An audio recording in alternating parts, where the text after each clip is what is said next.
Forever. Dog.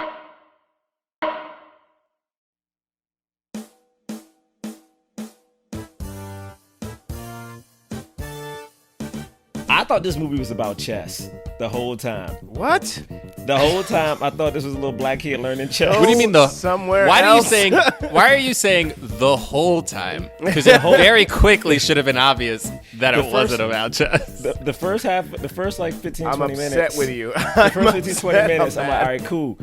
I don't know what this little black kid's gift is yet besides playing basketball, but I know him and Sean Connery got to be friends. So maybe he plays chess or something. I thought it was chess. I don't know why. I just thought it was chess. It does have one of those. It reminds me of Searching for Bobby Fischer titles. Like it has one of those kind of titles. Like where you're like, I was thinking about that movie the whole time I was watching it, but I never thought that eventually they were gonna play. Well, I didn't know what his skill was. I was like, all right, so what is he gonna do?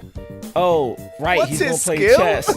Because he had to have a skill. Because I was like, Well, first of all, I think that's so funny. One, because Queen's Gambit is out right now and it's very popular.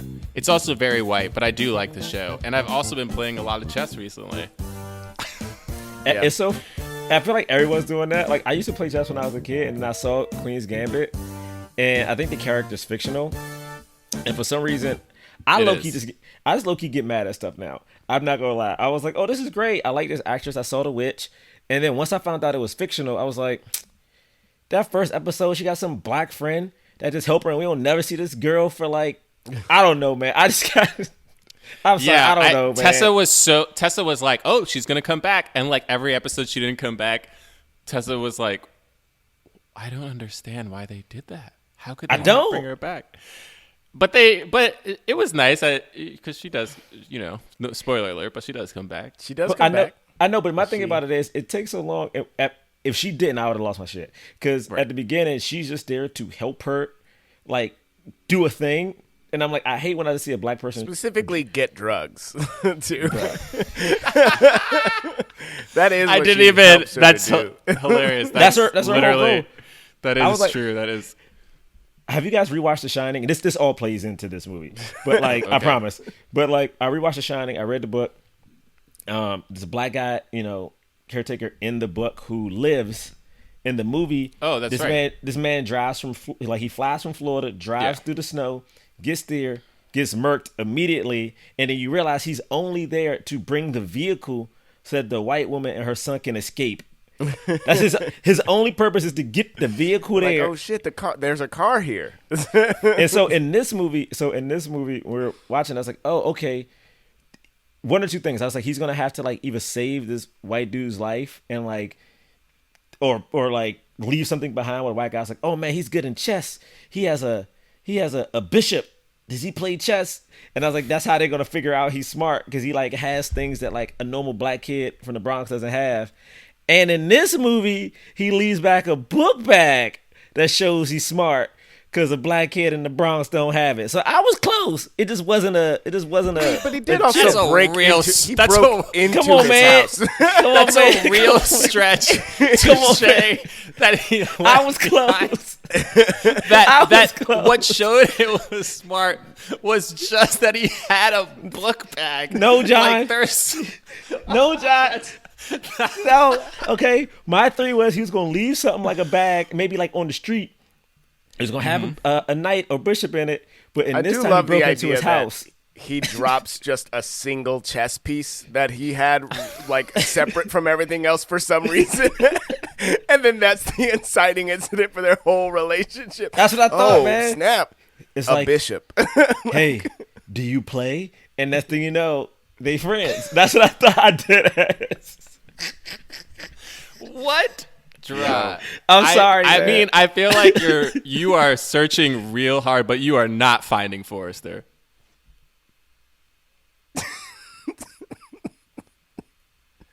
Because you really looked for it, man. You were like, but I don't think you were finding Forrester. I hate it. The thing is, people probably like, oh, it's a bit. They don't really hate it. For people at home listening, I hate every time we do this. What? No, It's don't. not a You don't need to bit. say it again. You don't. We get it. We go. No, because I you promise were like I wasn't. looking, Gerard. Though you were Yeah. looking, you were like searching, James, what are you Yeah. doing? but you weren't finding. Forrester. You were, dude, Jerah, you were on a quest, but you weren't finding Forrester. If y'all want to start this goddamn show right now, Let's start the show. Jonathan Braylock, James the Third, Jerah Milligan. What more can I say? You know what it is. Black men can't jump. Black actors, man. Black actors. All right. Welcome to Black Men Can't Jump in Hollywood. Hollywood City. You're the man now, dog. Yes, that's correct. I was gonna be mad if you did any other quote. Yo, that line is such. You're the man now, dog. By The end most of the famous movie, line. I was actually mad that they didn't do stuff like that enough. Like Yo, they It's made true, like 'cause two it's- references to the way that he spoke, and that was it. And it was Yeah. like, and Maybe they didn't. three. Yeah, maybe three. But that's not enough. Like this You're movie right. is about. It would have been It's funny. about writing and like language, and like they made that joke and then maybe talked about it two other times, and then that was it. yo. You guys remember that website, right? Yes, I went on in the middle of the movie. Wait, what I website? went to it. What website? There's You're the man now dog.com, brother. Wait, that's real? Hold on. You're the Yes. man. yeah, it was such a huge thing. Like, it was like this huge thing of like all these memes and stuff because people just took the line from this movie and they would make all these, Sean Connery memes say "You're the man now, dog," and then it would just be a site for a bunch of different things. Like It's funny still active, internet and there stuff. are still like people are still making recurrent memes on that site. Yo, I'm looking at it right now. This is a hot mess. Oh my god, this is a hot mess. It was really funny. You're the man now. Dog. Anyway, for those who are listening for the first time, this very calm, collected, suave, charming, but put together voice you're hearing right now is Jonathan Braylock. I'm not going after that. I'm not doing it. I'm not. I just don't want to. I don't want to. So I'm not just gonna say my name today. I just don't want any parts of that. You're not even going to say who you are? Well, these dulcet tones you're hearing now.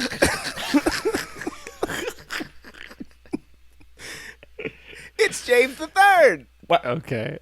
Nope, I'm not doing it. I don't know what is happening today. All right. Cool. And no one will know. Nope, who that's you fine. are. No one's going to That's know. Especially the people that are listening for the first time, they're going to be like, and who They is don't that need to know I'm other a part guy of that this. was just- They don't need to know I'm guy? a part of this. Whatever Talking. smooth voice and whatever tones you just said, I want no parts. All right, I'll say my name later at the end. All right. Just wait for it. Just wait for it.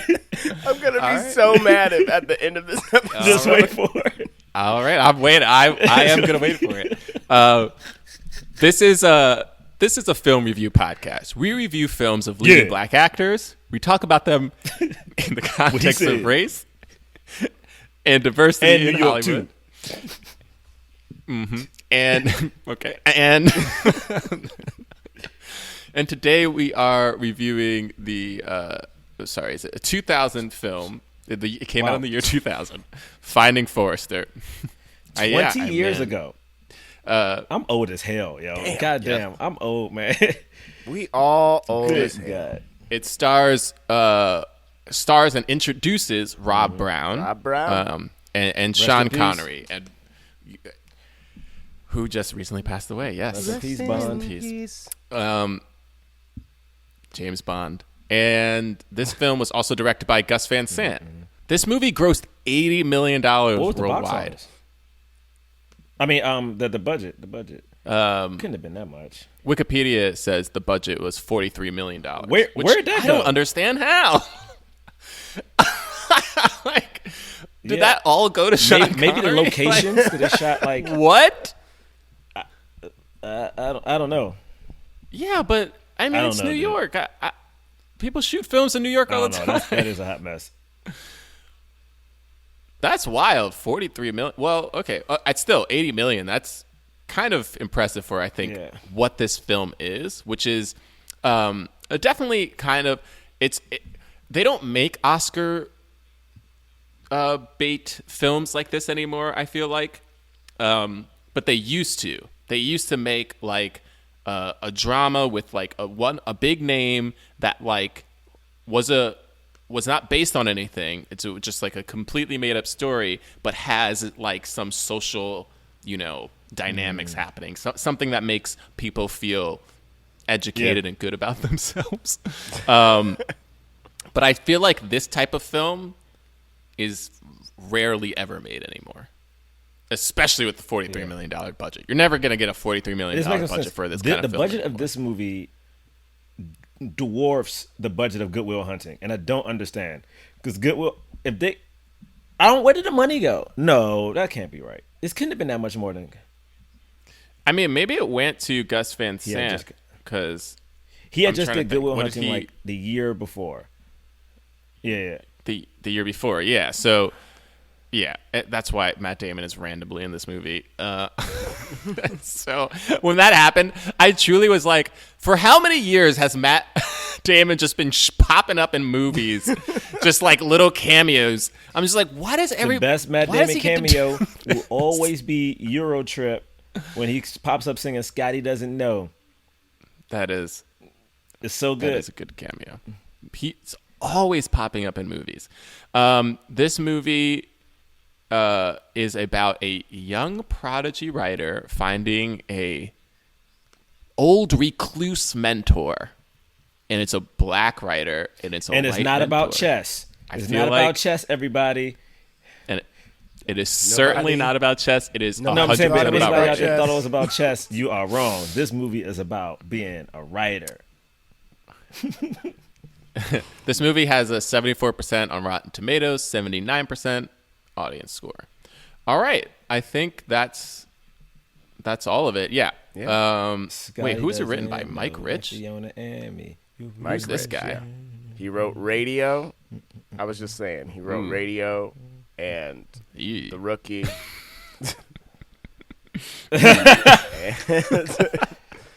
Uncredited on Miracle and Invincible. Interesting. What uncredited? Yeah, Wait a minute. Probably did like a pass. A pass. That all right. Well, didn't. All right, Mike. I know you put that on your own IMDb. I'm looking at Wiki, actually. I don't know what his IMDb says. Let's see. Oh, he also wrote Secretariat. Man, he's written a bunch of... Okay, he does have a kind of... Yeah, Secretariat, Radio, The Rookie, Finding Forrester. I think this is his best movie, probably. And he wrote Cars 3. Hey, man, that's when they got better. Cars 3? Hey, that was better than Get Cars. That Payday. Is it? It's Cars 3? I one. never saw it. That's like the only Pixar movie I've never seen. Is that the one with the spy, or is that Cars? This one was a return to form. I've never and it was seen more, Cars. the third one actually was... The Cars franchise isn't that good, but the third one is a little... It's Okay. All right. So, initial thoughts. Should I start since I brought us to this Find movie? Forrester. You must begin. All right. Okay. Here's the thing. I want to say for the record that I like this movie. I think this movie it's doing a lot of really fun things. Now, is it a little long? Yes. Most movies are. A lot of movies are. The pace is hard for our generation.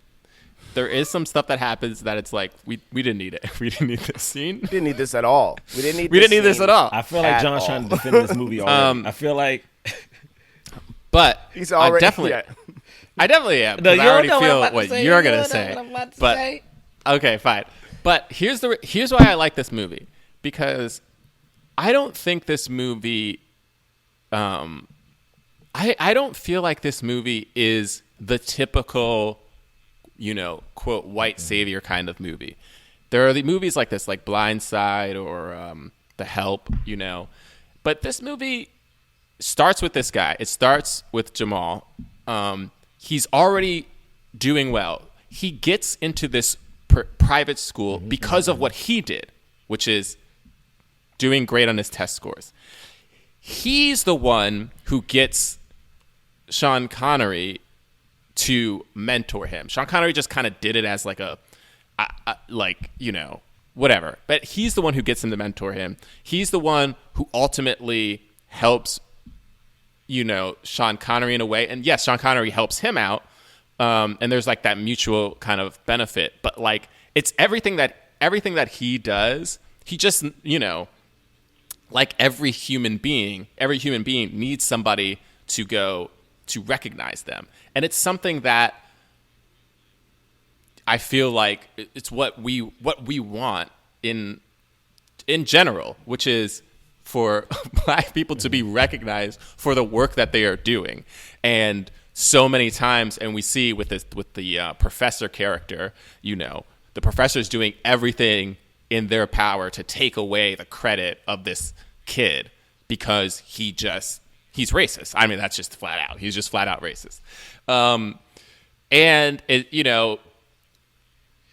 this was this was 2000, so Hoop Dreams come out probably 6 or 8 years before, but like that the idea of inner city kids, the only ticket out being basketball was known. So it does play with some like kind of tropes that were already explored a little bit, but it's still relevant. And I don't know. I love that it was just about a kid who was just a good writer, and like he was good. They had to add the basketball thing in, but but the way that they worked that dynamic, I really liked.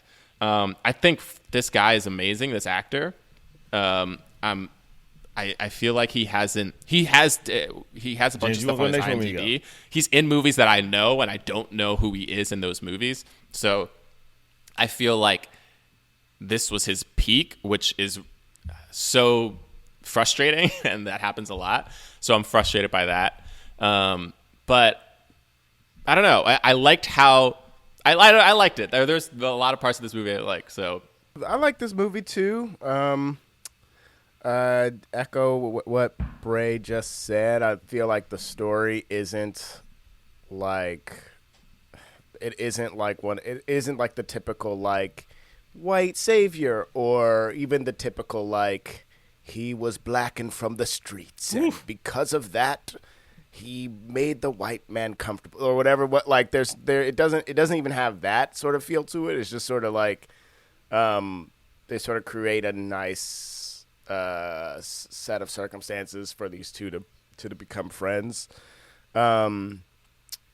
I do agree that like there are definitely a lot of things. Like the movie is 2 hours and 16 minutes, and it doesn't need to be that long. Not only because like things are paced differently now, but like because they set things up that they're like, we're not gonna address this, or like that thing that I was talking about of like how like they didn't even do the the like speech thing enough. Like they could have gone into that and talked about that more, and like I don't know, Jamal's character could have even talked about how, like, for as much as he understood language and how things are changing, he could have even talked about the importance of how like the way I talk out there is actually, it's a sophisticated, it's the evolution of speech, and speech is different now, or whatever. They could have like gone into that stuff more instead of like adding, this whole thing with like the guy at the other school on the basketball team who like hated him. It was like, what even was what even was that supposed to be? And like, and I know what you mean. We saw stuff from that, like we set up like how good he is at making free throws, and like so then when he has to do the foul shot, it does set that moment up, but it's like, did we need did we need that tension and all of that? I don't know. When he I liked kicks, Busta Rhymes in his Michael first Myers. scene. His dramatic scene was a little but I really liked him in that first scene. Man, I really love putting in rappers in these movies. They really love just juicing up the credits by putting in a rapper in a movie for no reason. But sorry, he was okay. Yeah, he was. And I feel like this was his first movie. I don't think. Yeah. His Halloween was shortly after that, right? Like Resurrection was a few years later. But yes. But yeah, so like I don't know, and then like Anna Paquin was great, and I thought Rob did a great job in this, and I appreciate that he has continued to work. But it is sort of like it's a shame that it's not like that he is bigger now for arriving on the scene in such a big way. I know he like went to school. So like he did kind of go away for a bit after finding Forrester. Right, because he was a kid. Yeah, but then after that, it was it wasn't like, hey, that kid from remember this kid? He was really good. Let's elevate him more. So yeah, I ultimately liked the movie. I thought this movie was good. I was bored. It was good, but man, was I bored? I don't have anything bad to say. I'm really going to be listening because I don't remember a lot of what happened. I remember watching the movie in real time being like, what is happening? Why are we doing this? Right. What's going on? Who that little black kid? Why this white girl so nice to him? What's going on? Anna Paquin in this? Wow. There's very little driving action. Like there's very little like what's going to happen next? Like you're like where's this movie going? Yeah, I was like, at one point, once we got to the end, I was like, how does this get finished? I don't know, man. I will say that you're right. I will admit, I didn't want to watch this movie because I thought it was going to be like a white savior movie, but Bray like is right. All the things that Rob's character does is all to his own achievements. Like, everything he does, he basically just gets a tutor. Right. Which I'm like, which is fine. Like, he just gets a tutor. And I'm like, oh, that's cool. But it's also something... I don't know, man. It's like I'm really happy he was good in basketball, but also I was like, damn, would this movie have not been good if he just was a black kid who could write really well? I don't know. Also, the opening of this movie threw me off because they had this kid rapping over B-roll of people of color in New York, and I was like, I don't know why we needed this. I feel like Gus was like, oh man, we in New York, and this is gonna be a people of color movie. Let's get a brown kid rapping about not the movie or the storyline or about family. It wasn't about New York. I don't know what that nigga was rapping about, to be honest. I think he was just freestyling about his day. I don't know. But I thought it was good. Can I be real, y'all? Please be real. I like movies like this. But to me, movies get rough when you start questioning two things. How much longer? Yeah, that's always really bad. It's like, how much longer is it? And then also when you go, and not in a good way, when you go, how does this end? Not like I can't wait to see the end, but it's like, what? Yeah, how much longer and where is this going? Terrible questions. What's the goal? But again, I do love this guy, Rob. I think he's on a show. He's on a cop show right now. It's like a procedural, but it sucks. I don't know why this kid didn't do well. I think what happens sometimes is that he plays an inner city kid. I feel like sometimes when black people get parts like this, people assume they're not acting. This is just them. This is how black people are. And that messes them up for the future, but right. I don't know. Yeah. Let's get into it. Let's get into it. Yeah. This movie has it does have like some hanging threads. Like it's good at bringing up conversations and not necessarily good at like crafting a straightforward narrative that's like captivating. But okay, this movie, yeah. I feel like the beginning of this movie was like him trying to do a Spike Lee thing, right? I don't know. I didn't. Dude, I don't know what he was. I think doing. He was just trying to set the scene, like fully bring us into New York, and I appreciated how many black and brown faces he was showing. I feel like Spike Lee does this sometimes too, where he's like it's almost like you're so used to seeing only white people. I have to like first show you a bunch of black people just so that you can start to go like, okay, like I'm going to care about black people.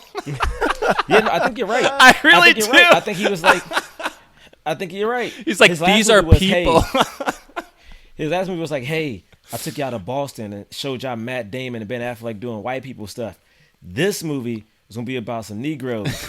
But hey, let me introduce y'all to them real quick with one rapping. I know y'all know about rap. This movie felt like the equivalent, this opening scene felt like the equivalent to that one white person who would bring up every black thing they've ever known. It's like, oh man, I love Lil Wayne back in the day. Yo, did y'all see Obama's speech? That's what this was to me. He had to show me he was down. That's what the point of this. Yeah. It had no purpose.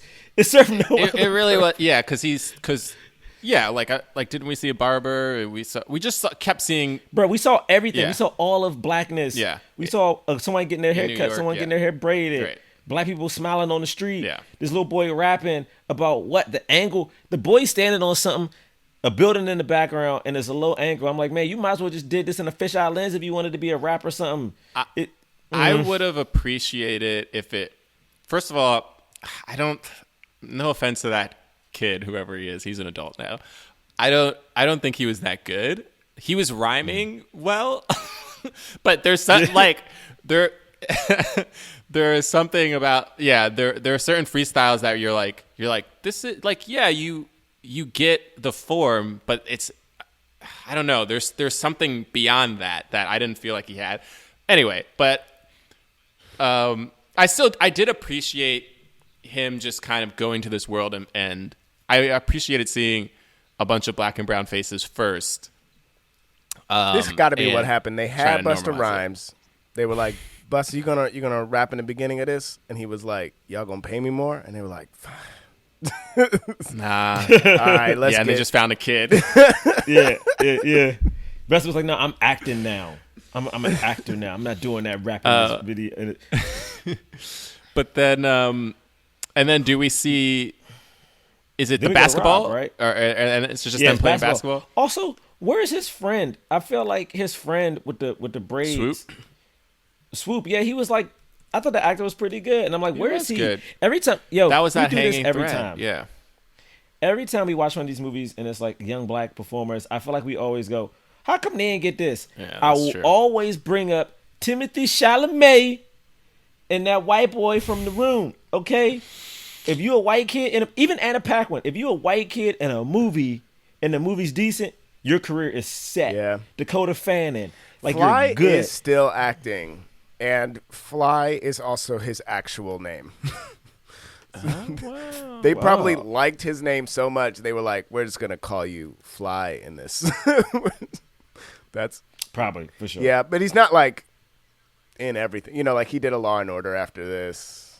He did Law and Order and Criminal Intent. He doesn't have a picture on IMDb, man. No. Damn. Okay, and then so they're playing basketball, so we kind of get a sense of like his friends, how he's acting with them. There's a lot of trash talk, and then they immediately start talking about Sean Connery's like. Who's just creepily Is that ever looking out addressed? the window with binoculars, which I truly don't know what he's doing. Don't they try to make it like he's not looking at them, he's looking just at a birds? creepy old is man. that the point of it?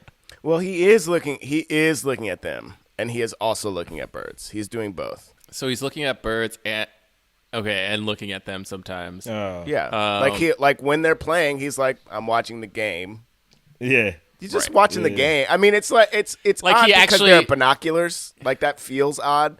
But no, Right. he's just watching the game. That's a good point. I had a basketball that, I court get outside that. my place I in get that. Harlem, and sometimes I would just watch people. I Yeah. would just watch the game. Like if there was like a full court game going on, sometimes I would watch. So okay, I get that. So yeah, he's just bored. He's just bored, and he's like a recluse. He has no friends. He has no life. So he's just watching other people play basketball, and they're talking, and there's like a whole legend about him, and they're like, yeah, I heard like he killed a guy, Yeah, Window. or he's got a Window. knife or whatever. It's like, dude, you don't want to mess with Window. They just call him Window. yeah. That's- The You window. don't want to mess with the specifically. window. They call him Don't the yeah, window. the window. We also see Rob in school. He has a black woman teacher who starts talking about the Raven.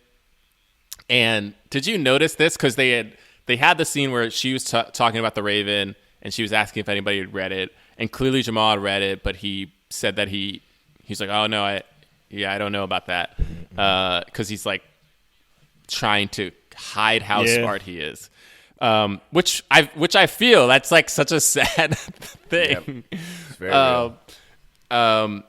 And But did you catch in the next scene when it was just like all of his friends joking around at the cafeteria, and he starts talking about the window, and he starts telling the story, and he keeps like, yeah, and then the woman, she heard him that was Lil Zane. That was Lil Zane. Remember that rapper back in the day, Lil Zane? The Raven. That was Lil Zane, baby. That was Lil Zane.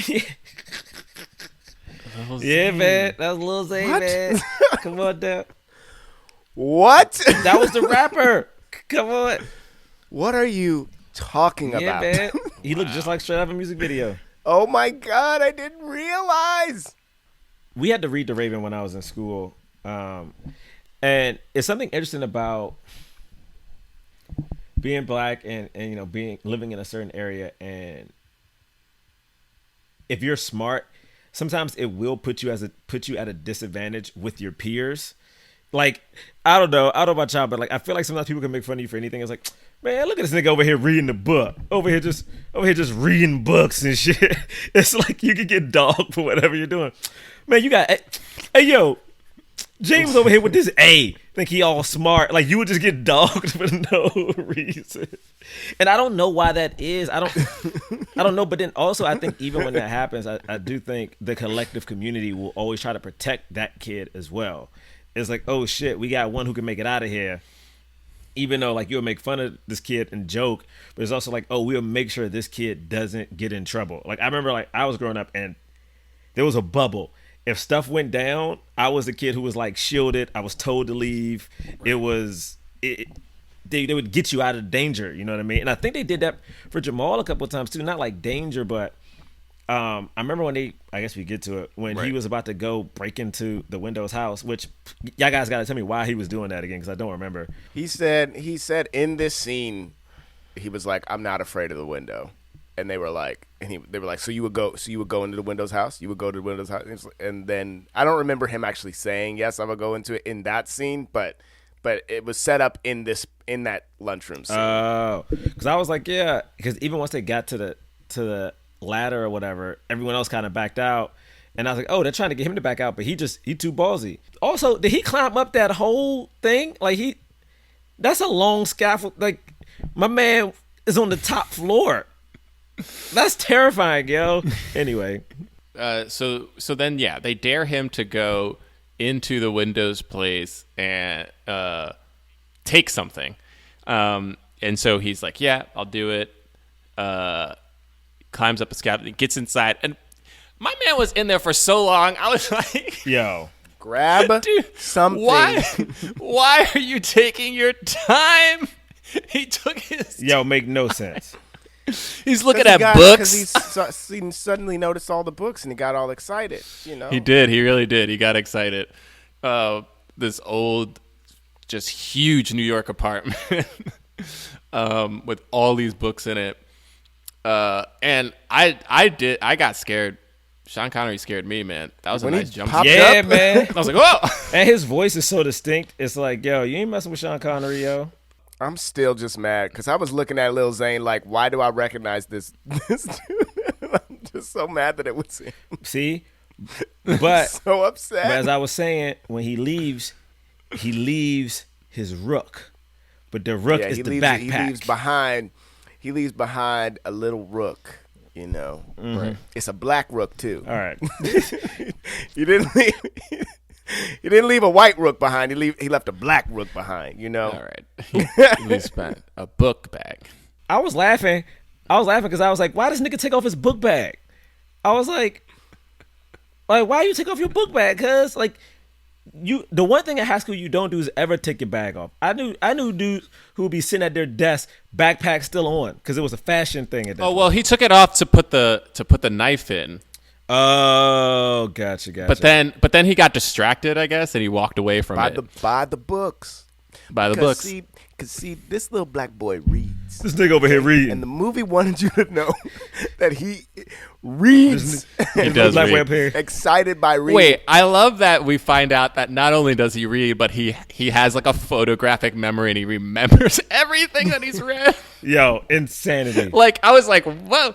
Anyway, so then we get this like fun play where like the bag is like hanging outside of his door, or sorry, outside of the window, and you know, they're like, dude, why didn't you? We told you to get something, not leave something. Yeah. Also, I love how the white dude tried to play him about the BMW, and he knew everything about the BMW, and he was like, oh, that was and amazing. He also was like, yeah, when you lease. He tried to come at my man. He was like, you don't even own this junk. You leased this junk. I was like, oh. he said, oh, dude, that was the best. I was like, oh. But you know that already because you lease it. I was like, you coming at my man with heat? Not only is he reading books, this nigga know about cars and shit. Look at him out here, all Carfax and shit.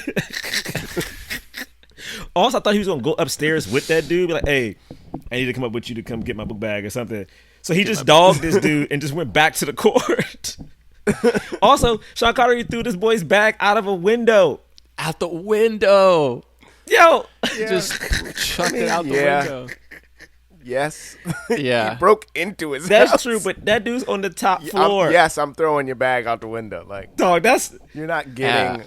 I'm not gonna like neatly put it outside for you to grab. I'm gonna chuck it out the window. Dog, what floor? Is it on like 16th Get out of my floor? house! Don't come into my house. You don't know me. I don't know you. Well, did I should be calling the cops. You come here every day. I should be calling the cops. Did they live in the same building? Was it no? Or no, but they he always plays. Because I was like, he keeps getting into Sean Connery's building without Sean Connery buzzing him in. So he must be doing that New York thing of like, let me buzz every apartment real quick and have somebody let me in here. I didn't even think about that. He gets in all the time. Like, how you keep getting in this junk? Do they live in the same? They don't, right?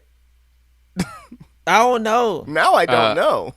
No, I don't think he does. Because Busta in New Rhymes York, was up in you his... can get into any building, like pretty much. Like if it doesn't have a doorman, you just buzz every button and somebody lets you in.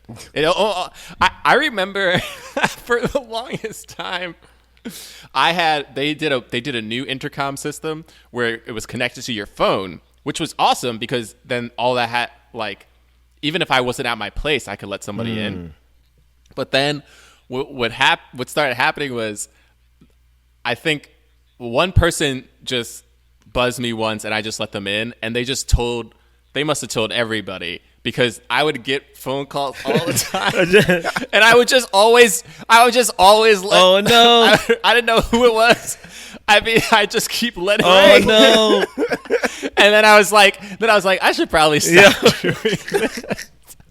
Oh no, Bray. This whole time, like, you were hello? an accomplice in a robbery. Yes. every now and then, because every now and then I would be like, hello. I'd be like, hello, and then it would just be like a kid being like, can you let me in? And I'd be like, yeah. I just let him in. But then so many kids did it, and I was like, these kids are using me. I don't like that they're like, hey, yo, just ring 41. This little nigga let everybody in this job. He let everybody in. Man, what even happens at this one? It gets a little foggy for me. Well, yeah, I don't remember the exact sequence, but at a certain point, he realizes that Sean Connery's written in all of his like books that he writes in, and has just proofread them and noted. And then there's like certain like where are you driving at? Like there are just all these scribbles and stuff. And so he gave him all these notes, and then he realized like, whoa, like this is really helpful. This could help my writing. So he like goes to his place and he's like, hey man, can you help me with some of my writing more? And Sean Connery was like, you broke into my house, F off.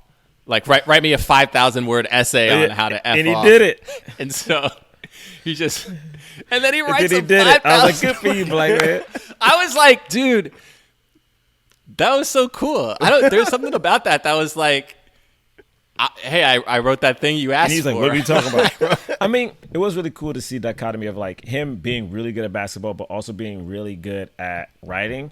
And to me, they necessarily didn't clash with each other. I feel like sometimes in these movies, it's like, oh man, the championship game is the same time as the writing competition. Which one are you going to choose? Yes.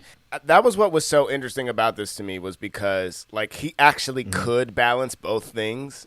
And F. Murray Abraham kept being like, "Oh, I guess you can't cut it." And it was just like, I fucking hate you because he is balancing this so well, you asshole. Like, you racist piece seriously. of shit. Like, he kept being like, "Oh, you can't cut it. Oh, you're just the basketball is too much for you." And then what's her name? Anna Paquin's dad was also like, "Oh, sorry about all this pressure I put on you. This is way later, but like, we'll lighten your load so that you can only focus on what you're good at." And it was just like, it was, dude, it was so gross, but then also like because we talk about this too, like of like how like you don't have to just be good at basketball, but you can be good at basketball. Like it's not like that's a problem. Like, there's so many. A lot of people who are really good at school were also good at sports. Not everybody, like, you know, but there were a lot of white kids in my school who, like, you know, were stars of their, you know, whatever athletic sports that they did, and were getting really good grades. You know what I mean? Like, you can easily do both. There's like, something about this movie, and my friend and I were talking about this the other day, and it's like, I mean, we've talked about it on and off the podcast before about like how if you're black, you have to be damn near perfect and excellent. You got to be exceptional. When I look at this movie, is this boy was really good, but also needed help, so he got tutored, which is okay to do. And at the end of the day, his work was so good and so elevated that a white higher up just could not believe it.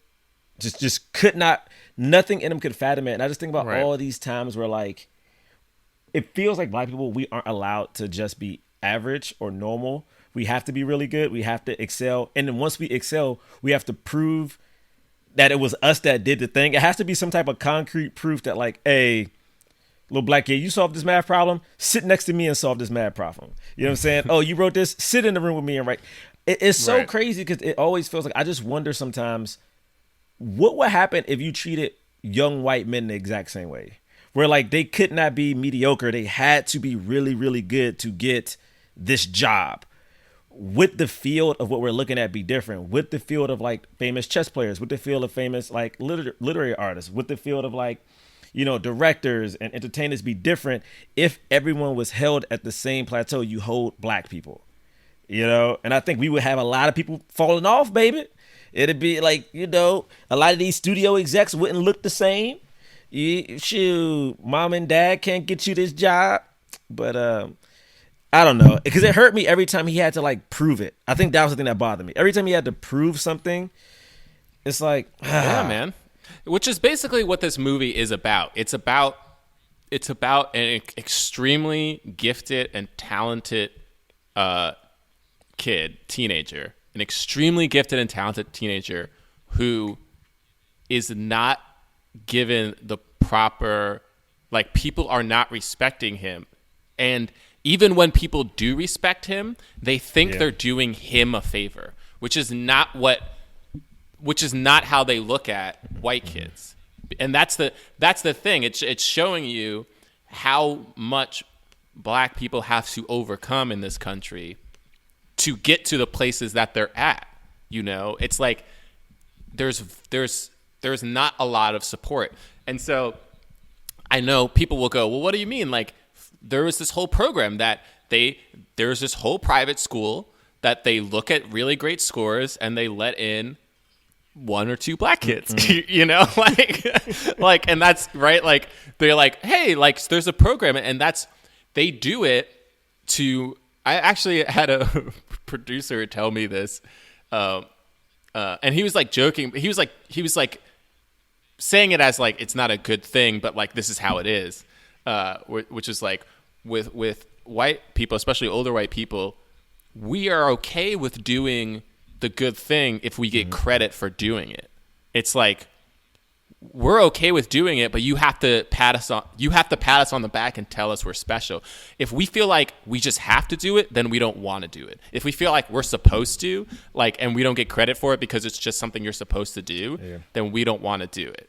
Which is insane, right? But that's like like this program, and then you realize that this program, he has good test scores, but the reason that the school wants him really is to play basketball. It's not actually because they they say it because the guy says, like, just so you know, like, you can play basketball if you want, but this is a strictly academic scholarship. You know, like, we're doing this for academics. So they want to keep the illusion. NCAA does this, right? Their whole entire organization is like, we're here to help student athletes. Bray talking about the NCAA. They coming out. Protect. Sorry, go ahead. And they're like, oh, we're giving kids scholarships so that they can learn, and we're doing this and that. And they're like trying to shoo away the fact that they're profiting off of so many people, a lot of black and brown people. I mean, there are white athletes, obviously, that they're profiting off of too, but a lot of black and brown people that they're profiting off of, giving them no compensation for it. They get a little bit of scholarship, and then if their grades slip, they're kicked out of the program. They lose their scholarship. They're kicked out of the school.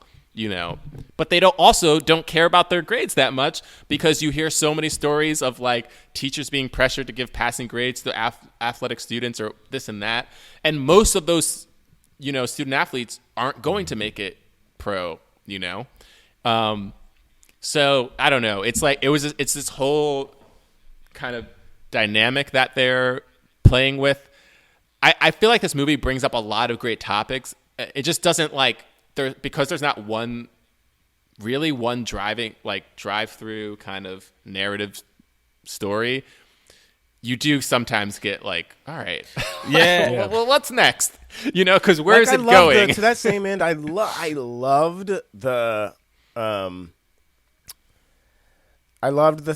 moment when Forrester's like, he's like, you know, it's the city that's changed. It's not me. And then Jamal's like, you know, I haven't noticed it change at all. And then they go to the stadium, and it's like, and he's like, yeah, like I watch these games every week with my family, you know. And you realize, like, oh yeah, he's been here, he's been here for so long. Like, right, the city has changed around him. Like the neighborhood has changed and evolved, and you know, and you see that they have like this connection of just being like, the Bronx is their home, and like, yeah, great, like that is true, and like what his Bronx was is different than what Jamal's Bronx is, but it's also the same play. You know, they're different and the same. Yeah, you know, I love was that. Like when Jamal took him to that basketball game, I'm like, my man has never left his house, and the first place we taking him is to a basketball game. This crowded. I was like the first place we're taking this dude is to a basketball game, and then the moment they're walking in, I was like, man, they about to get lost. Hey, I'm gonna go grab this. What do you say? What did you? Yeah, I'm gonna go grab this brochure. Brochure. Yeah. Or like, wait, sorry, a about to pamphlet lead or this whatever. dude? Program. Like, yeah, I'm about to grab the program. It's like, nobody takes the basketball program. Like, come on, what? Yeah, what? What are you? He's like, let me see who the players no one are does tonight. that. Get out there, watch the starting lineup. It was very interesting to see because Sean Connery is, I mean, literally, he was the macho man of movies for so long. You know, when he did James Bond, it was something very interesting to see him like kind of in this crowd, completely terrified, dipping down, falling, trying to get his glasses, and then just like hovering on the ground in the corner as this big hulking guy. And Bray, again, you're right. It's something about this movie. At every turn, it wasn't Sean Connery helping Rob's character. It was Rob teaching Sean Connery or like getting him together. So like normally this would be the movie where, you know, something happens to Rob. Sean Connery's like, come on, little black kid, let me help you get back on your feet. But physically in this movie, it was Rob being like, hey, old white dude, you going through some shit. Let me get you out of here real quick. You know what I mean? Like, it was something interesting to that, and not having it being in a serving it type way. It was like, nah, man, I'm gonna just help you and be kind. It is normally the kindness that you would see a white person have to transform in a movie, being like, oh, this black kid is just a kid. Whereas in this movie, it was like Rob seeing this white dude and be like, yo, he's a little weird, but he's just a good dude. You know, we finally got to see the reverse. And I was like, it was very nice. And in my theory, that's probably why this movie didn't do as well, because how dare this little black kid from, like, what did they even say in this movie? A little, He was like, so he wrote this. He was like, wow, you're like 16 and you're black. We're like, impressive. And then he was like, the hell does me being black have to do with it? And then that professor said something the same thing. And then he was like, yo, saying that's how I feel like this movie is. This movie is a black kid teaching a white person a lesson. Like literally, like at the end of it, Sean Connery becomes a better person and like can go out into the world because this little black kid was like, hey dude, you got some things to change. And he does. And I think that's the hard pill to swallow, but that's just my theory. If this was Timothy Chalamet was in this movie and telling Sean Connery, hey, white dude be better, Timothy Chalamet would have got an Oscar nomination. I do think that there's something also to this, is it takes it a slight, this might not be totally different, but it feels like it takes it a step forward in that they help each other out. Right. But the person that was worse off was Forrester. Like that, the difference being like they help each other out. Yeah, in life. In life. But the older white man was in the sort of like mentor character was actually worse off, you know? It's like Jamal's situation was worse off. He had less money, you know. Right. He doesn't know what his future is going to be, especially if he doesn't get the proper assistance and system to help him up. But mentally, he was in a pretty good spot. You know, he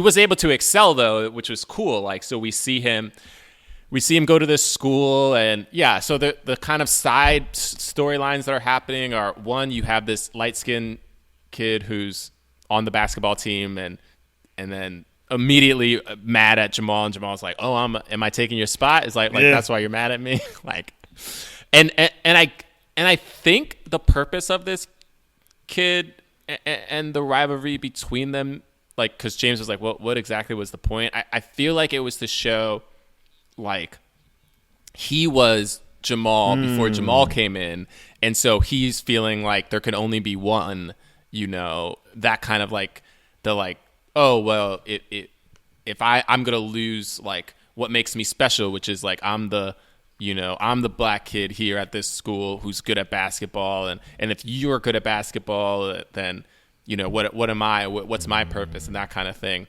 The problem is we don't know enough about this kid at all. We don't ever get to hear from him at all. So we're only seeing it from Jamal's point of view. So that's everything that's happening between them, you just have to like assume or guess, because we never actually hear what's going on with that kid. And then it doesn't go anywhere after that. Right. I understand introducing it. Cool. Yeah. Like that is a real thing. But then if you just they dropped it at the coach saying that's the most impressive thing I've ever seen in this court, but for some reason it seems like it's a problem for the two of you. Yeah. Which was like great. I was like, talk about it. This is great. Great line. I love this. Now the resolution. Oh no, we're not gonna get. There's no you know what I mean? We leave it at them. We don't see them again, and then they lose the basketball game. We don't see anything that happens in between that moment or after that moment, which also sucks because there's a part of me that was like, well, it could have been a really cool scene if you had this kid afterwards come to him, and Jamal's like, I know what you're gonna like. Oh, what, you know, I know what you're gonna say. Like, I suck, or like that's why you showed up. And the kid could have been like, I know why you did what you did. Like, I'm proud of you, or something like that. You know what I mean? Something like, I like what you're kind of any kind of thing, or like even within the game. You know, like within the game, we don't even see. They spent so much time, you know, on that, especially that first scene when they first play together, of like us being able to hear them have a full scene on the court while they're playing. But then at the basketball game, it's all looks, you know, it's all, and we don't, and there is no tension between the two of them on the court as they play. It's like, and they play together. So same team. I was like, all right, so. Are they playing well together? Like, because it feels like they'd have to for the team to be doing as well as they are, you know. So I assumed that was happening, but then we just never get any resolution from it. I really don't understand why they played so much of that last game, like more than I think they needed to, and there was so much like cutaways to the audience, and like at one point, like the mom was like, "What's the score?" and Busta Rhymes was like, "It's not looking good," and I was like, what? I was like, what was this unnecessary dialogue? Anyway, I'm glad they got paid for that day, but you know. It was making me mad though, because they kept cutting to like F. Murray Abraham and Anna Paquin, and then Busta Rhymes and the mom, and then after like what felt like 10 full minutes of the game, they cut to like Sean Connery On is two also TVs. watching the game, but like from home. It was like, what? Like, why save him as if like he's some kind of a reveal, but like also show all of these. Like, what was that? I don't know. Like this, just that also contributed to how long this movie was. I was laughing at one point because I remember watching this movie. And listen, I love Anna Paquin, but I realized that there was like no young black girl in this movie. Like he ain't had no sister. There was nobody in the neighborhood. And so every time, like when he looked up at that, when he was shooting the free throw, and at first he looked at Anna Paquin, I was like, yo, you better not just look at this goddamn white girl. You better look around this goddamn room. All right, black boy, look around the room. Where your mama at? Where your brother at? Because there is something about, and I'm not saying there's anything wrong with interracial love. It was just something about seeing this movie and seeing this kind of like exceptional black boy, but never seeing him interact with like a black girl, or, you know, whether there was just like outside of his mom, black women did not exist in this movie. They just did not exist in any way, shape, or form. Oh, and the teacher we saw at the very beginning. And it's something about, to me, I don't know, man. Like I went to a college that was a predominantly white school, and there were very few black people there. But I remember there were like more black girls, more black women there, and they were very accepting. I think when I went to UCB, like the first people to ever greet me was Shashir and Charlotte, like two black women. And it was just something about, I mean, it could have been a sister. I don't know. It could have been somebody. I just felt like I would have loved if he just had some type of support from like a young black girl. I think it would have been different. Like I do think at one point with Anna Paquin, I couldn't tell if her character was genuine or not. And again, towards the end, you realize, oh, she really does just like this kid. But there is something about being like this super hot black athlete or somebody new at this white school. You get a certain kind of love, and it is that kind of fetishized love of, oh man, he might be a little rough around the edges, the black kid. You know, I literally had a girl tell me once that like hooking up with me would make her dad mad, and this was after we had hooked up. I remember it. And in this movie, there's a scene of like, you know, the two of them kind of like playing around and like flirting or whatever, and then the dad comes out. But then the dad is mad, but not that mad. Like it was just, I don't know, man. It was something weird about how they treated him a little bit, and it just bothered me because it felt like he was definitely an object. Like I think that's the hard problem I have when it comes to sports. Sometimes when you go to like the combines, you go to these training centers. It's like anytime you look at like football and like the kids are training, it's usually like a bunch of black kids doing these drills and a bunch of old white folk with their clipboards. Like, oh man, this nigga can jump, and it just bothers me. It's like, let me send this to the owners. We got to get this one. This one coming straight out of like, yeah. I don't know. It just bothers me so much so that they would care more about this boy's physicality than they care about his mental capability. And I couldn't tell where she landed on the scope of that. I mean, it's interesting because it was like they didn't do much with that relationship outside of it being, you know, they introduced it like almost immediately. There was chemistry between them, and I actually do think, by the way, there was real chemistry with those actors. So like there was like we were like, whoa, okay, like they like each other, you know, and it was you know it was cool. It was like, all right, yeah, and it makes sense. A young man, young woman, you know, attractive woman, and then we see the scene with at the party, at her party, and she's like, "This is my place." And then there's that scene where he's like teaching her how to play basketball or how to defend, and the dad comes out, and he sees the dad looking at her, and the dad doesn't say anything, and the dad like doesn't get to that point, but you know he feels that, so we have that conversation that happens after where he's like, you know, well, it's just not going to work out. Asked your dad, and she was like, well, why does everything have to be so black and white with you? But then that's all we really get, right? We don't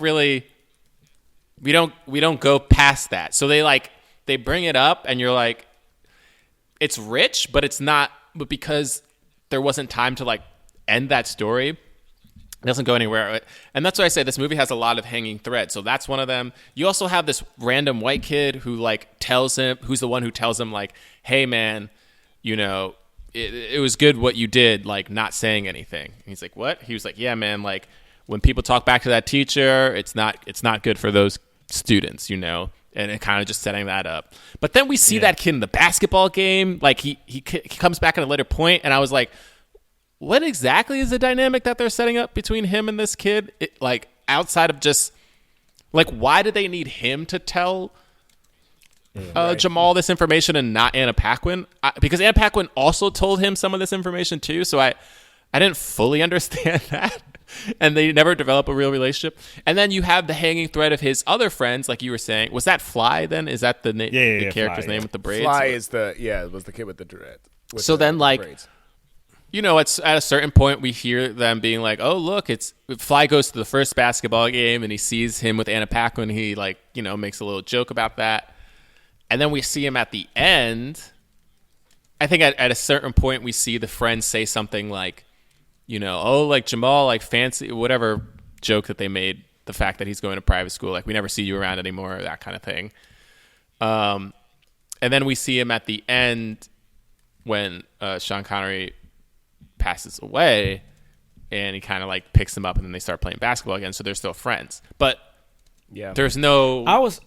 I feel like it's like I feel like all of these things, all of these specific things that were left behind was like maybe they talked to one black person. They were like, if this happened in real life, like what would be the things that would come up? Well, yeah, there'd probably be some strain on his friendship with his, you know, like his friends feeling like, you know, he's better than them now. And, and, you know, there would probably be like potentially like a conflict if he tried to date a white girl. And so like, yeah. And like the dad probably wouldn't like that. And then like, you know, if there was another black kid, like they would have tension with each other, you know, because, you know, they would feel like their spots are getting taken. And they were like, okay, cool. And then they like wrote 2 lines like that like would kind of go into that in the scenes that would, you know, that were already there in the movie. And then they were like, all right, cool, we did it.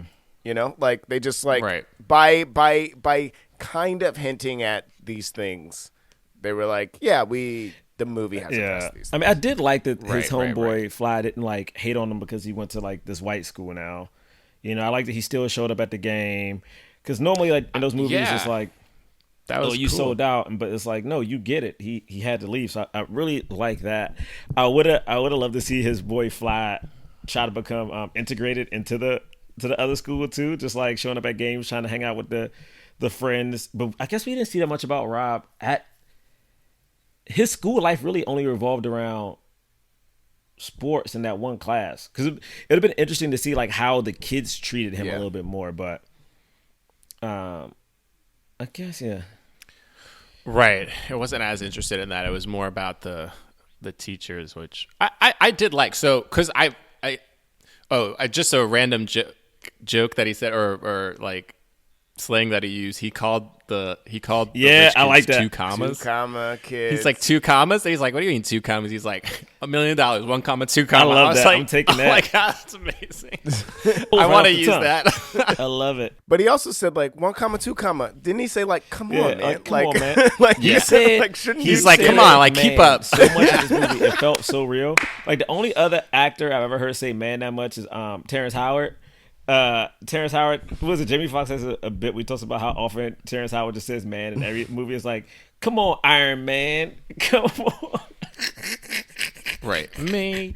There are so many like nice riffs. We can't go over them all, but with the best one I think was him, Sean Connery saying, "You can't start a sentence with a conjunction and." Jamal was like, actually, that's an old rule that like most writers have ignored, because you can use it for like, you use the conjunction in the beginning of a sentence to make a point. And then he like did that thing, and then he was like, and you do it too. Like I was like, damn, that was awesome. Oh, I loved when he took down the teacher too, when the teacher tried to school. Ooh, I was like, look at you. Ooh. Exactly. That's the best scene. Yo. That's the best scene in the movie. She was like, "Don't do this. Don't I think do it was this." Anna Paquin who was just like, I was yelling "Don't at my do TV. I literally was yelling at my TV screen. I was like laughing and being like, hell yeah. Yes.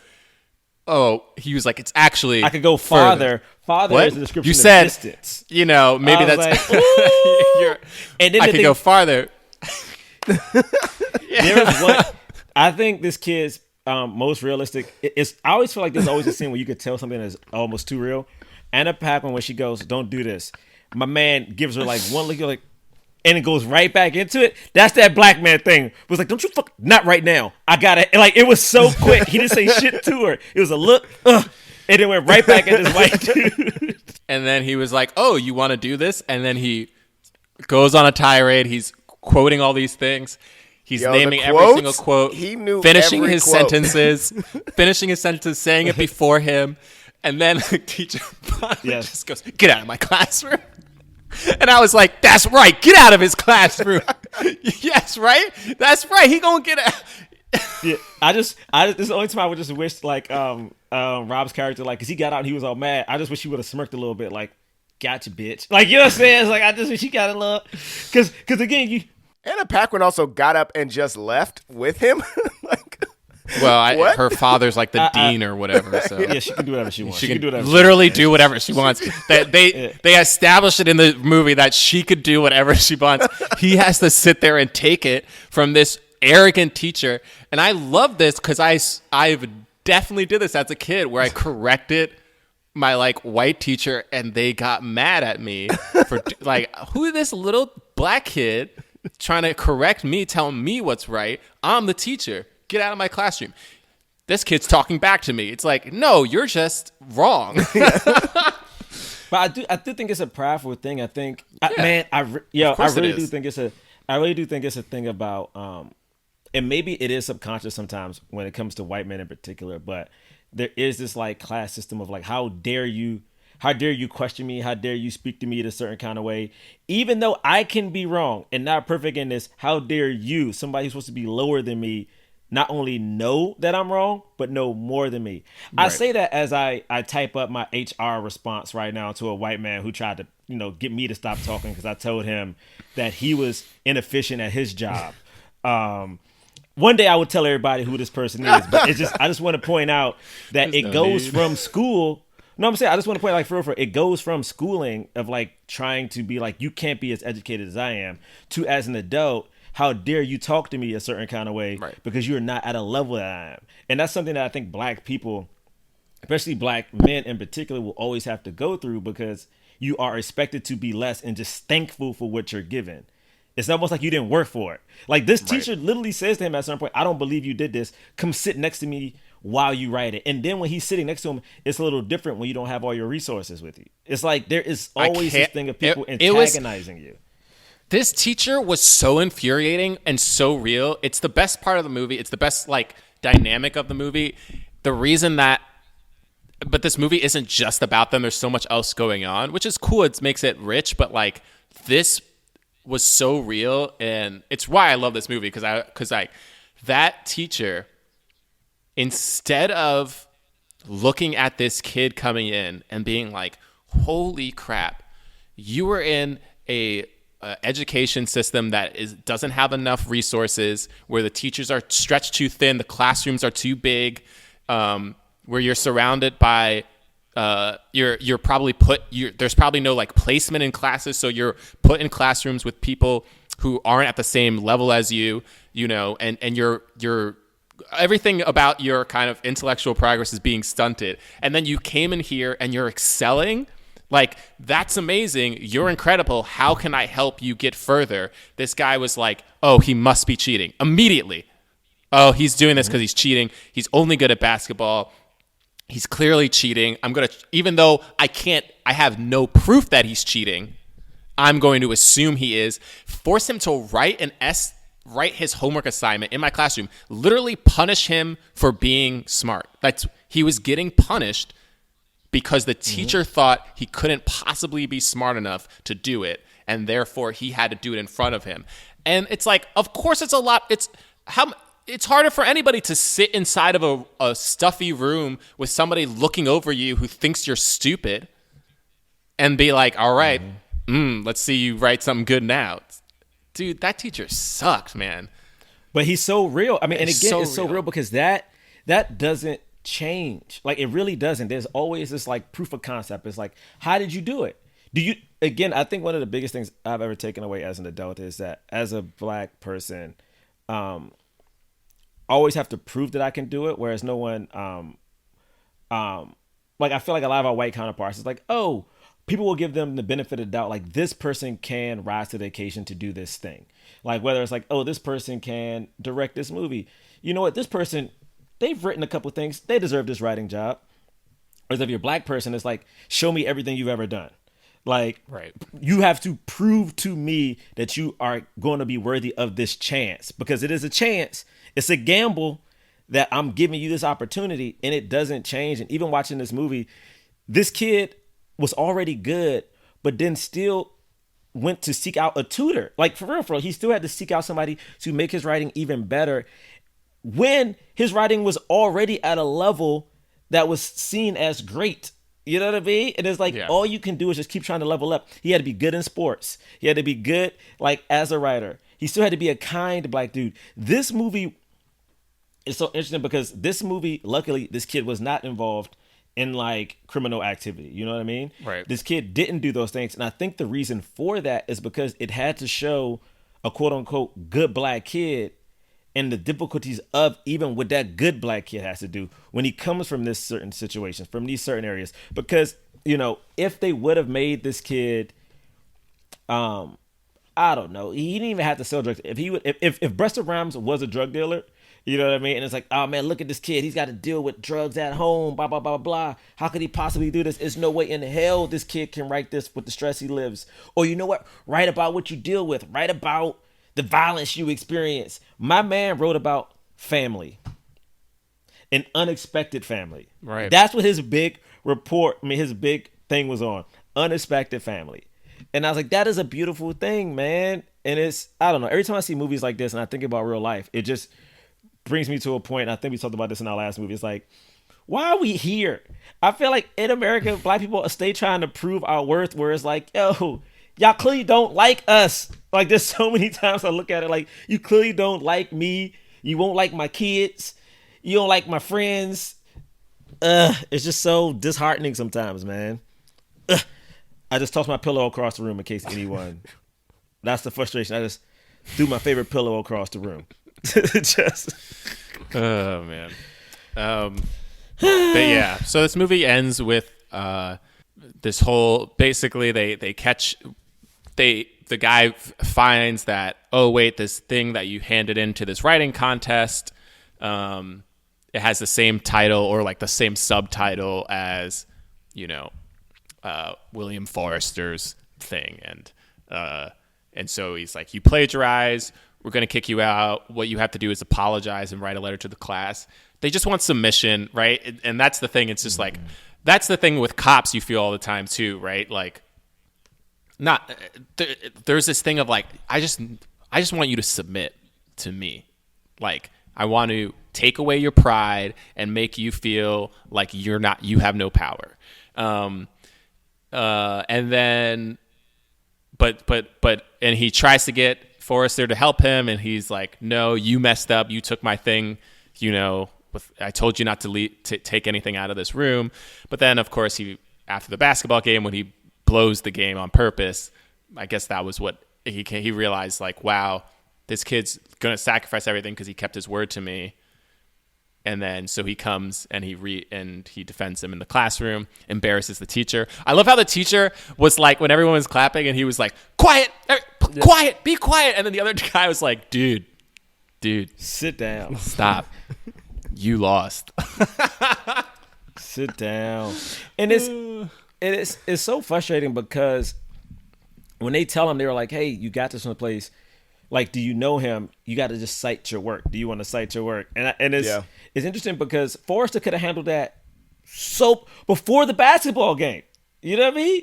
He could have easily handled it so that kid wouldn't have had that much stress. Yeah. Like, that kid, Rob had to go through 3 or 4 days of just a stressful time. He didn't ask him outright, which frustrated me. True. I was like, Right. I mean, he might not, right? You know, because it's just like, you know, it's already in the air that like if he would just say I gave him permission to use the first paragraph of my story to then write the rest of this, you know, he knows that would solve it, but he also never asks him outright, and so that makes that scene super frustrating that they're like yelling at each other but he never goes, will you please just help me? Like, will you please just say, all I have to do is say that I have your permission. That's it. Like, just call in, send a letter, you know what I mean? It's not that bad. But, you know, Anna Paquin sits next to him the next day. I love the senior year setup that they had. I forgot all about the senior year scene. Yeah, I fully forgot it too, and I was like, but then I had just looked at IMDb and knew that Matt Damon was in it, so I was like, oh, I guess we'll see him. Also, why was this the cameo? Like, why? It's the only one that makes sense. But it's like you didn't. No, it's the only one that makes sense. Like, he didn't say. This happens all the time, where it's like at the very end of a movie, someone has a, you know, someone of note is just like the person that we see at the end. You know, like it happens all the time. I do love that Matt Damon set this up so early in his career where he was like, guys, I love acting. If you ask me to do something that's fun, I'm going to come do it. I don't care.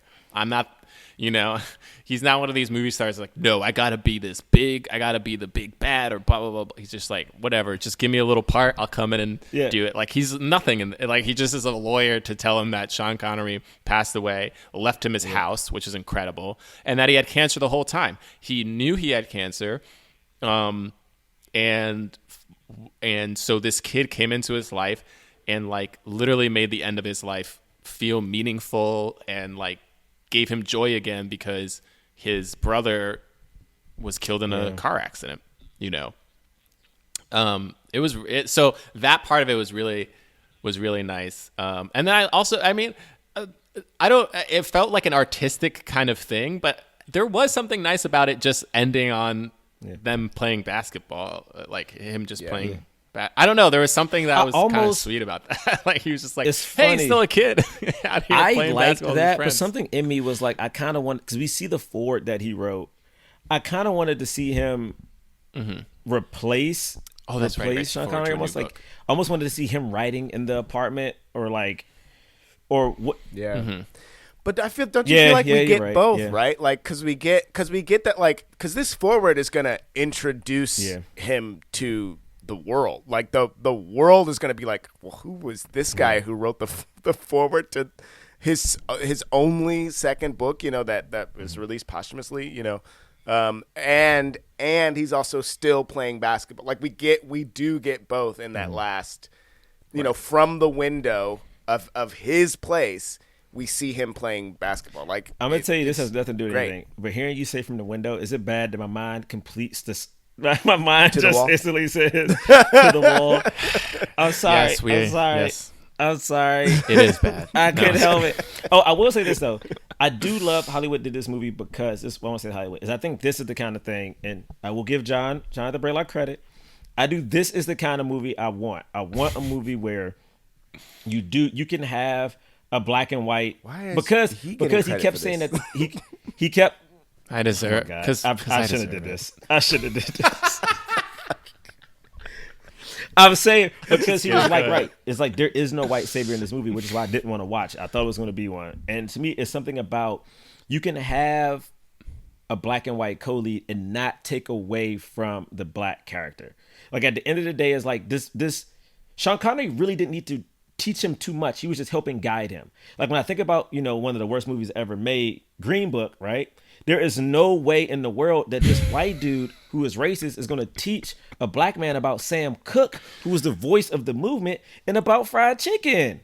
Right. Like, now you said it was one of the worst movies ever made. Ever made? One of the worst movies ever made. Green Book. I'm talking about James. Just to clarify, just in case people are like, Jerah, you shouldn't say this. I'm talking about the movie where there was a white guy who wasn't that extraordinary, but a black guy who was extraordinary, but somehow he was so extraordinary, he didn't understand who Sam Cooke was, and he had never seen fried chicken before. That's the movie I'm talking about. I've never eaten fried chicken before. I've never. Stop. Yo, My that man part was ate funny. the I'm chicken. sorry. He The way ate the chicken. yelled Like, it. why are you eating chicken? Why? That was I have never okay. He does. I have never doesn't watched talk a like movie. that, but yeah. That's how he talks, It's Ray. I've I've never seen a movie and was like, Mahershala, don't do this. You don't need this. Mahershala is one of the best. You don't need to. Man, it felt like watching your uncle. Like, I don't know. Hey man, he got another did. Oscar Oh, nomination Lord. from that. He did. Wait, did he win? I don't know if he. Yeah, he did. didn't He he? won. Yo, he first got off, another Oscar, bro. When he won that Oscar, he had to do when it. He won that Oscar and went up to give his Oscar speech. You could tell that nigga knew. He was like, "Hey man," his face was so black. It was like, "Hey, thank y'all for this." He ain't look at no black people in the crowd. Like Mahershala knew. He's like, "Hey, my man had a beanie on. He showed up to the Oscars with a beanie on." That nigga. It's like I get to do whatever I want He was after like, this. Listen, y'all, though. I had to do this. So, I'm in this Marvel movie now that I picked. I told him I wanted to be Blade. He's like, I'm that I. He's like, he that did. I He called the picked. niggas like, I want to be Blade. He's like, I did this, y'all. I'm sorry. I got my beanie on. I'm still with y'all. I'm out, and walked off. So my point is that in that movie that was Oscar winning, there was a white person having to teach a black person the thing. Whereas in this one, it was an actual relationship where both parties learned. And at the end of the day, nothing was taken away. How can I put this? Rob's character's blackness wasn't defined by something that Sean Connery had to help him with. Like, Rob was a good person in his own. Rob, like Braylock said, got into the school on his own. Like, Rob probably would have excelled in the school. Did he do better with tutoring? Yes, like most people do. And he got a friend out of this. So I am very happy that this exists. I wish there was more of this type of movies. But who knows? Maybe one day we'll have another book. And in that book, it'll be reversed. And the black person teaches a white person an Italian guy how to eat lasagna or some shit. I don't fucking know. Or tell them about Frank Sinatra and how good Frank Sinatra was. It's like, oh shit, you don't know Frank? Could you imagine there's a movie where a black person tells an Italian, you don't know about Frank Sinatra? You never had spaghetti? What the hell? Could you imagine that shit? Ooh. Yo. Yes. It's gonna be called. Either Old Blue Eyes, or Fly Me to the Moon. James, fly me Those to are the moon. Fly me to the moon. Guys, we're joking. What was his other nickname? He had another nickname, right? Blue Eyes was his Blue famous Eyes was one of But them, I like Fly Me right? to the Moon, though. That's great. I'm going to write that down. All right, cool. all right. Well, I don't do bits anymore, so so we can just move on to great. the next part. oh great. Yeah, because I don't do, because I just wanted to make sure everybody's clear that I don't, because like I used to do bits. There was a period of time where I did a bit right here. There's no need to where like explain a bit this. would happen, and this would be the moment, because after Jerah would do the Dear Hollywood, I would then do my bit. I feel like you're over-explaining. And then now I don't do bits. Okay, great. So Bitless it's time now. Okay, see, the continuation feels of this very big. feels like a bit. No, it's not. Feels very bitty. Nope, don't do them anymore. Don't do any bits. Because I feel like I'm trying to move on and you're move on? trying to. I'm telling you. No, yep. There you are. Hey, Bray, I heard that this episode was sponsored by Blue Chew. That's right. And we about to talk about sex, baby. We gonna Let's talk about you that's all we and can me. just legally. Oh, you're right. Did I already go past legal?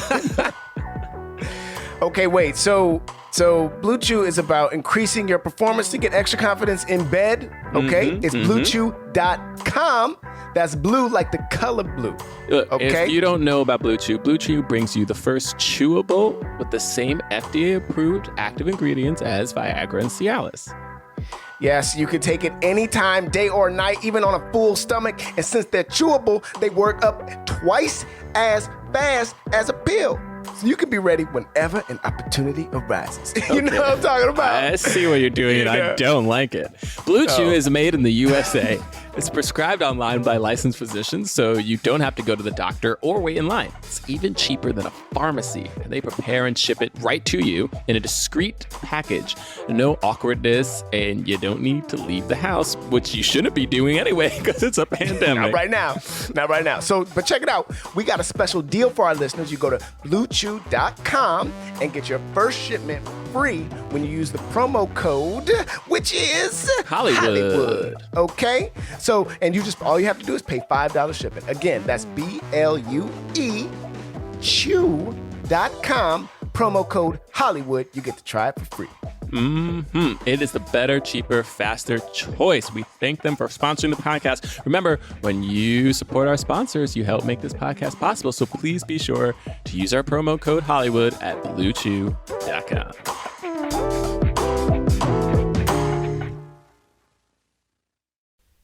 Why'd you walk away from the mic? All right, it's time for the cause. We rate and review films not based on how much we like them, but whether or not they help the cause of leading black actors in Hollywood. So if a film fully helps the cause, we give it a black fist. Somewhat helps the cause, we give it a white palm. If it doesn't help the cause at all, we don't give it anything. Count of three, we're gonna do our ratings for this film. This is a little tough for me. Okay, this is a tough one. All right, James. Okay, 3, 2, 1. Okay. All right. I feel weird. I don't know. Jerah and I were hesitant. Here's the thing. I'm going. We've swung wildly on this, but there is a part of me that wants to be like, but this film does have a black lead, a kid who wouldn't have been a lead of a movie if not for this. It didn't give him a career to the extent that he probably deserved, which is ironic given what this film is about. But I do think it allowed, and I know I watched it growing up, and like it showed people that black actors can lead in these films, and it doesn't have to be about like gangs. Yes. Or, I was gonna say or a sports movie, but I guess this movie is a little bit of a sports movie, but not really. It's like in the background. Anyway, same. I gave it like a hesitation, black fist for the same reasons Bray liked it. I don't even know why I wanted to give it a palm. It's just I just felt torn, and I figured why not go for the positive and the negative? That's my new 2020 energy. So I'm taking that into the end of the year into 2020. Last 2 months of 2020, positive energy. Yeah, I mean, I gave it a fist because, like this absolutely was this is introducing Rob Brown as his first ever acting thing he ever did was this movie, and he did a stellar job. And like, and the movie itself made money, and so had a lot of eyes on it. Which, without it, we don't have a Rob Brown, even though he's not, like super famous or a household name. He's still working, and I think this is also, Busta Rhymes is in this movie, so like, gave black people some chances to act. Yeah, that's it. All right. 3 Black Fists. Thank you guys so much for listening. You can follow us at Black Man Podcast on Twitter and Instagram. BlackmanPodcast.com is our website where you find links to our merch. We got shirts and things like that. We also have a defunct Patreon. We don't do new episodes on it anymore, but there is a year's worth of episodes if you want to go pay a little bit, listen to those, and then unsubscribe. Totally free to do that. Also, if you rate and review us on iTunes, give us 5 stars. We'll read your review on the air. Here we go. This one is from Beck D., which is one of my favorites. Love the chemistry between Jonathan, Jerah, and James. I only started listening recently, but I'm already a huge fan of the podcast thanks to their insights and humor. We need to amplify more voices like theirs. Yeah. Thank you. That's really sweet. It's very sweet. You can follow me at John Braylock, Twitter and Instagram. You can Follow me at James Third Comedy. Third is 3R. You follow me at Drop Milligan on Twitter and Instagram. Hey, I know we don't pick movies, but I'm going to force us into one right now. We about to watch Jingle Jangle. Jingle Jangle. Don't just say we about to watch Jingle Jangle. Jingle Jangle. Christmas is so far away. I'm going to tell you what's so crazy. What's the date as we record this? It is November 15th. Netflix has released 6 Christmas movies already. I wish that was a bit. They have released 6 Christmas movies, and maybe more by the time this airs. Lifetime has a bunch. Come on, baby. Jingle Jangle. Forever Dog. This has been a Forever Dog production, produced by Melissa D. Montz, executive produced by Brett Boehm, Joe Cilio, and Alex Ramsey. To listen to this podcast ad-free, sign up for Forever Dog Plus at foreverdogpodcast.com/plus. Check out video clips of our podcast on YouTube at youtube.com/foreverdogteam. And make sure to follow us on Twitter, Instagram, and Facebook at Forever Dog Team to keep up with all the latest Forever Dog news.